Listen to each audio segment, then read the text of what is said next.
Olá, meus irmãos, prazer estar aqui com vocês e vamos aqui estudar mais uma porção da palavra do Senhor.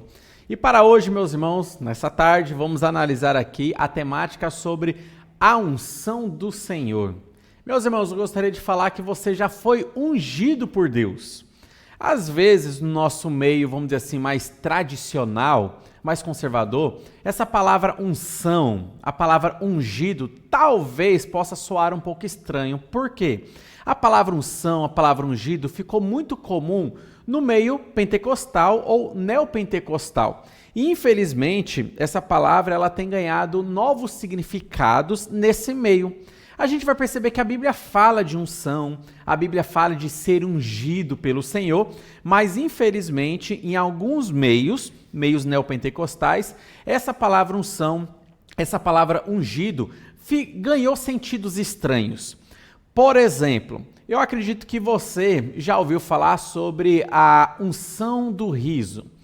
Olha, meus irmãos, na década de 90, do ano de 90, a partir do ano de 90 para cá, muitas coisas estranhas no meio evangélico, ou arraial evangélico, se eu posso colocar assim, começaram a acontecer.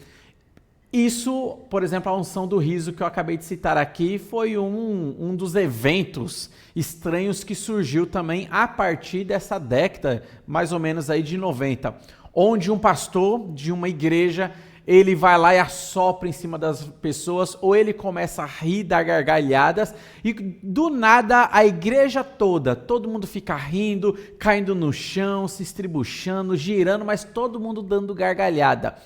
Qual que o sentido disso? Qual o significado? Talvez, se você for perguntar para a pessoa, ela vai falar que é a alegria de Deus que desceu sobre nós, mas a gente percebe que não tem sentido nenhum, não tem significado, não tem propósito nenhum.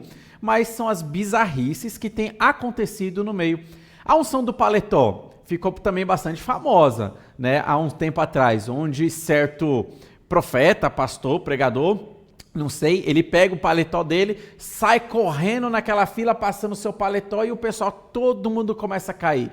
Daí o que ele vai dizer? Que isso é a unção do Espírito Santo, é o poder de Deus se manifestando. Mas a gente percebe as bizarrices que infelizmente têm acontecido. A unção da prosperidade, onde uma pessoa vai pegar um óleo, derramar sobre a cabeça da outra, para que ela possa ser ungida e dessa maneira receber uma bênção especial. São bizarrices, meus irmãos, que infelizmente acontecem em muitas localidades. Igrejas que sempre fazem uso de óleo, daí lá no púlpito sempre tem aquele óleo ali, daí no final de uma ministração da pregação, chama a pessoa para frente e unge ela com óleo, passa óleo na testa e não sei o que, ora sobre a pessoa. Tem casos que até jogou óleo dentro da boca da outra. O que a gente começa a perceber? Infelizmente, bizarrices que têm acontecido. Já ouviram falar também aí sobre a unção do leão, a unção do animal? Infelizmente também ficou famoso no Brasil, porque uma cantora gospel muito famosa, em uma certa ocasião no show, começou a imitar o leão. Daí falou que é a unção do leão de Judá. Então, como se fosse o Espírito Santo que baixou ali nela, e ela então, de uma maneira profética, começou a imitar o leão de Judá, que simboliza Jesus Cristo vencedor. O que a gente tem percebido? Que a palavra unção, a palavra ungido por Deus, no meio neopentecostal, tem ganhado sentidos estranhos, e muitos estranhos, que não estão de acordo com a Bíblia. Então, para deixar claro que o que a gente vai falar aqui não tem nada a ver com o que acontece aí nesse arraial pentecostal. O que a gente vai analisar da palavra unção, da palavra ungido, é o que a palavra de Deus nos diz. É o que está escrito nas Escrituras. E para isso eu quero mostrar que você é ungido pelo Senhor, você que já creu em Jesus Cristo. Vamos perceber o que significa essa unção do Senhor. Mas primeiro, meus irmãos, lembra que no Antigo Testamento existiam, no período do Antigo Testamento, existiam 3 ofícios onde as pessoas elas iriam assumir aquele ofício, ela precisava ser ungida. Ungida em que sentido? Óleo era derramado sobre a pessoa como uma exposição pública de que aquela pessoa agora, que estava sendo derramada derramado óleo sobre ela, ela estava sendo ungida ali, agora ela tinha a autoridade para assumir aquele ofício. Ela tinha a capacidade para assumir aquele ofício. Os ofícios ungidos no Antigo Testamento eram os ofícios de profeta, de sacerdote e de rei. Então, para uma pessoa ser profeta, o que tinha a acontecer com ela? Óleo era derramado sobre a sua cabeça como uma demonstração pública de que aquela pessoa agora era uma representante de Deus para o povo. Ela poderia agora trazer a mensagem de Deus para o povo. Era o profeta do Senhor. E ficou evidente diante de todos através daquela unção, onde a pessoa foi ungida com óleo, então ela pode assumir esse ofício. O ofício do sacerdote, a mesma coisa. Óleo era derramado sobre a cabeça da pessoa como uma demonstração pública de que agora essa pessoa ela poderia então assumir o ofício sacerdotal. Agora ela era uma representante do povo diante de Deus. Como sacerdote, ia lá fazer os sacrifícios em favor do povo. Como sacerdote, fazia orações a Deus em favor do povo. Então ficou claro para todo mundo que depois que ungiu aquela pessoa, ela então estava habilitada para assumir o ofício de sacerdote. Era como se fosse uma carteira de trabalho nos dias de hoje. Para você trabalhar numa empresa, tem que ter ali a sua carteira de trabalho assinada. Se você não tem, você não está habilitado para trabalhar naquela empresa.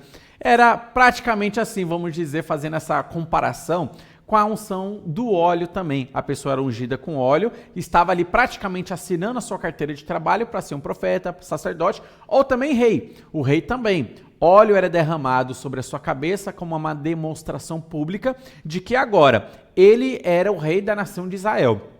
Agora ele assumiu o trono e essa pessoa agora poderia então ali gerir a nação de Israel para levar ele sempre à adoração a Deus.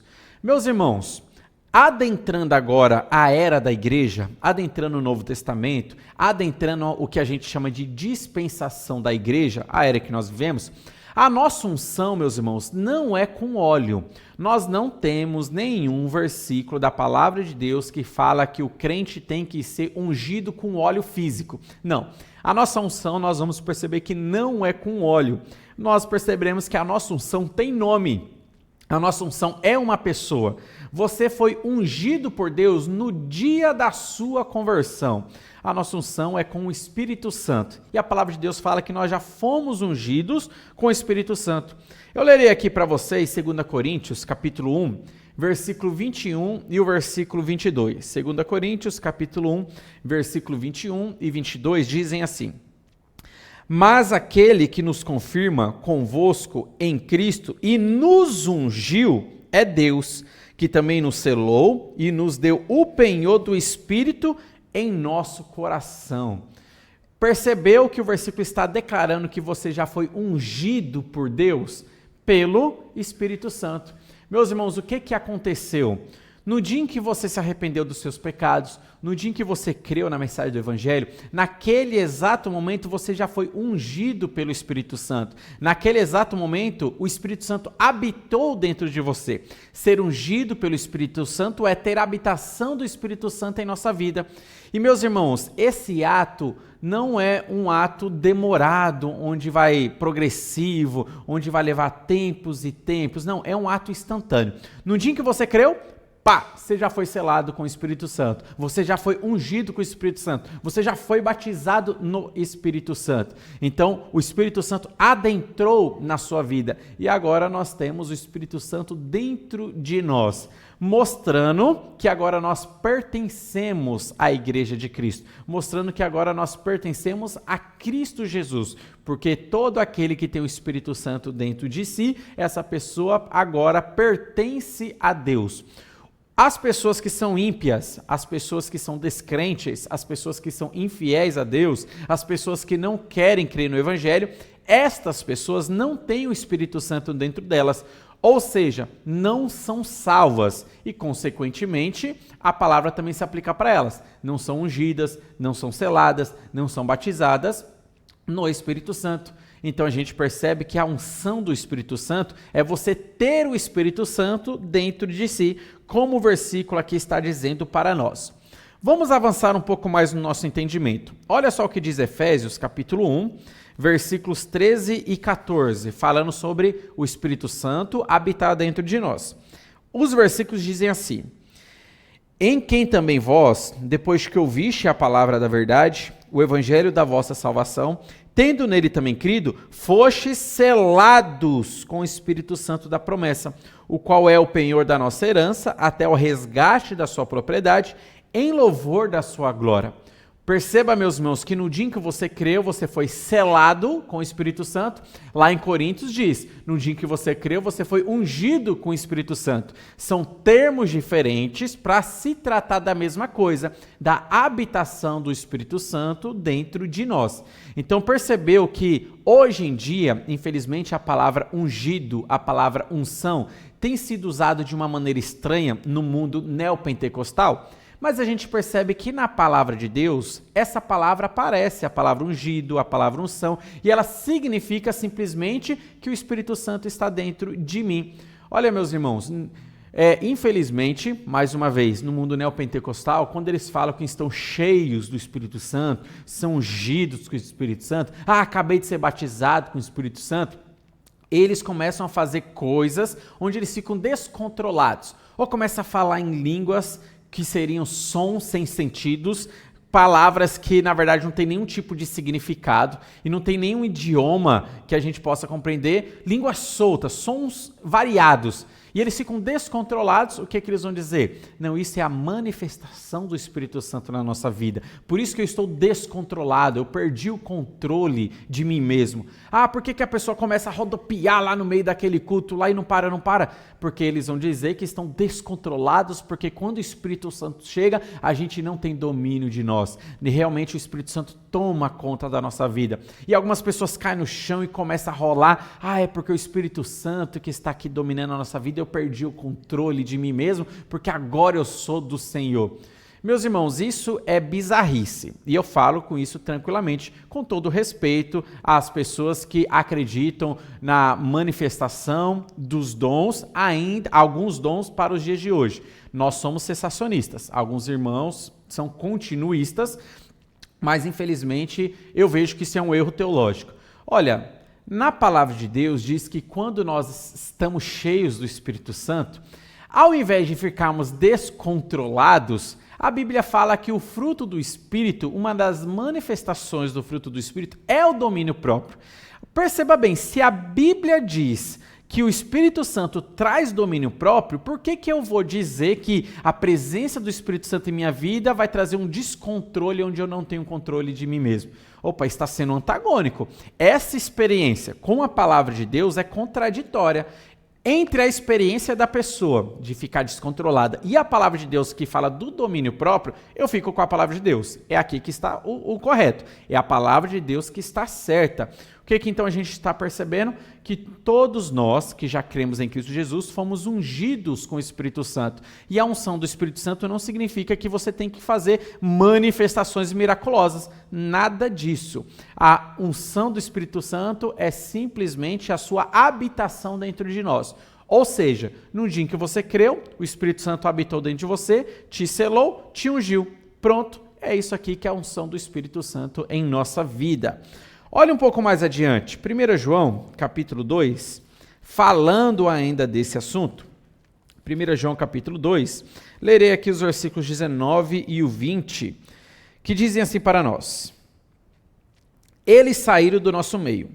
Entretanto, não eram dos nossos, porque se tivesse sido dos nossos, teriam permanecido conosco. Todavia, eles se foram para que se ficasse manifesto que nenhum deles é dos nossos. Olha o versículo 20. E vós possuís unção que vem do santo, e todos tendes conhecimento.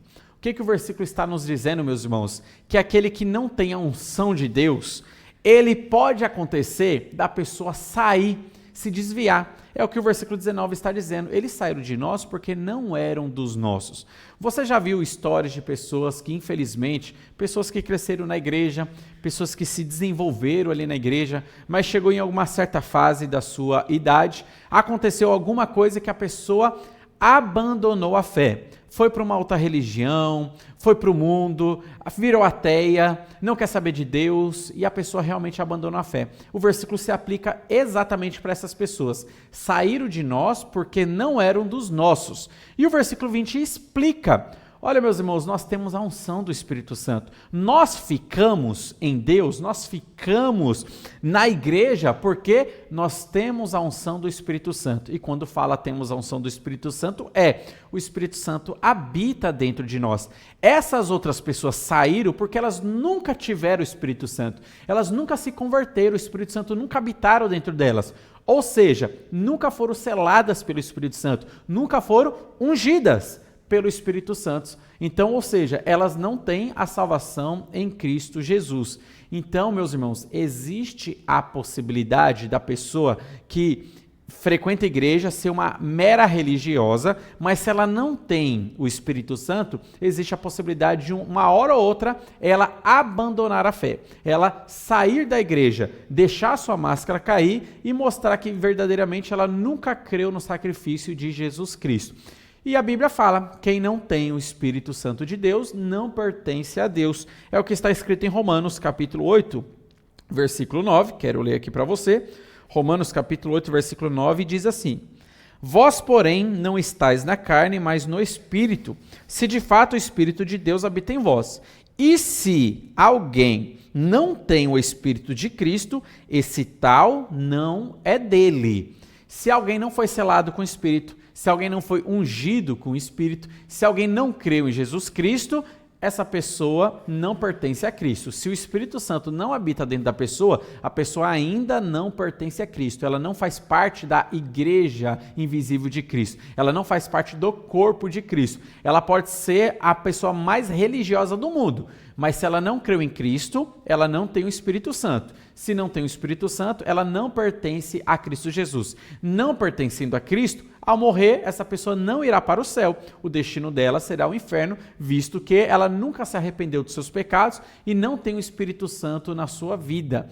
Meus irmãos, a presença do Espírito Santo em nossa vida é o que nos dá a garantia da salvação. É o que nos dá a garantia das bênçãos celestiais. É o Espírito Santo em minha vida que é a garantia de que um dia eu irei para o céu. É o Espírito Santo em minha vida que mostra que eu de fato pertenço a Cristo Jesus. Meus irmãos, diante de tudo isso que nós vimos aqui, que nós já temos a unção do Espírito, que nós já fomos selados pelo Espírito Santo, que o Espírito Santo está presencialmente dentro de nós, habitando nesse tabernáculo, qual que é o nosso desafio? O nosso desafio é não entristecer o Espírito Santo que habita dentro de nós. É o que diz Efésios capítulo 4, versículo 30, diz assim para nós, Efésios 4:30. E não entristeçais o Espírito de Deus, no qual fostes selados para o dia da redenção. Meus irmãos, quando nós pecamos, o Espírito Santo não sai de nós. Ou seja, nós não perdemos a nossa salvação. Não existe essa história de hoje está salvo, pequei contra Deus, pequei um pecado grave e perdi a presença do Espírito Santo, perdi a salvação. Não, isso não existe. A palavra de Deus ensina claramente que uma vez salvo, salvo para sempre. A partir do momento que o Espírito Santo habita dentro de mim, ele não sai mais. Ele não mais deixará de habitar o meu corpo. Mesmo que eu peque, mesmo que eu viva um período da minha vida em pecado, ele estará dentro de mim. Mas, como o versículo diz, estará entristecido pelas minhas atitudes, pelas minhas escolhas, pelos pecados as quais eu escolhi praticar. Meus irmãos, é um desafio para nós não fazer com que o Espírito Santo viva entristecido dentro de nós. A pergunta que eu faço para mim, que eu faço para você é: o Deus que habita dentro de você, o Deus que habita dentro de mim, é um Deus triste ou não? Olha, infelizmente, meus irmãos, quando nós pecamos, nós entristecemos o Espírito Santo. Nós não podemos viver uma vida de pecado. O nosso desafio é arrependimento. O nosso desafio é buscar santificação, para que o Deus que habita dentro de nós, esse Deus que criou o universo, criou todas as coisas, esse Deus que trouxe a salvação para nós, para que ele não viva entristecido pelas nossas atitudes. Ele não viva entristecido pelas nossas más escolhas. Não viva entristecido dentro de mim, porque eu escolhi pecar, sendo resistente à voz do Espírito Santo. Porque o Espírito Santo está dentro de mim, trabalhando na minha consciência, apontando, olha, esse caminho é errado, esse caminho é pecado, você realmente vai querer andar por aqui? Aqui está o caminho certo, aqui está o caminho que agrada a Deus. E quando eu, na minha volição, na minha vontade, escolho conscientemente ou até inconscientemente, escolher o caminho do pecado, o Espírito Santo ele se entristece, porque nós escolhemos desobedecer a sua voz e nós estamos enchendo o nosso coração com sujeira, nós estamos enchendo o nosso coração com pecado e Deus habita dentro do nosso coração. Perceba que, vamos usar aqui uma linguagem figurada, imagine Deus morando no seu coração, ali dentro do seu coração ele limpou a casa toda trazendo a salvação, mas você, por escolha própria, pega as sujeiras da rua e coloca lá dentro, lá no quarto, lá na sala, no banheiro do seu coração, para que o Deus que está ali dentro viva no meio da sujeira. Meus irmãos, isso é trazer entristecimento. Então, nosso desafio é que o Deus que habita dentro de nós se alegre pelos servos que nós somos, que o Deus que habita dentro de nós possa sempre se alegrar pelas boas atitudes que nós podemos ter, mas que ele não venha viver entristecido. E de fato, meus irmãos, nós vamos pecar. Uma hora ou outra a gente sempre peca, todos os dias nós estamos pecando, mas que ao pecar nós possamos recorrer ao trono da graça, realmente nos arrepender dos nossos pecados, realmente escolher e tomar uma decisão. Não quero mais praticar esses atos, eu quero o arrependimento, eu quero realmente viver em santificação. Esse é o nosso desafio. Você já foi ungido pelo Espírito Santo, você já foi selado pelo Espírito Santo, você já tem o Espírito Santo habitando dentro de você. Vamos andar de modo que ele não venha a viver entristecido dentro de nós. Que Deus abençoe grandemente sua vida, espero que essa live possa ter sido instrutiva e também aplicativa para a nossa vida.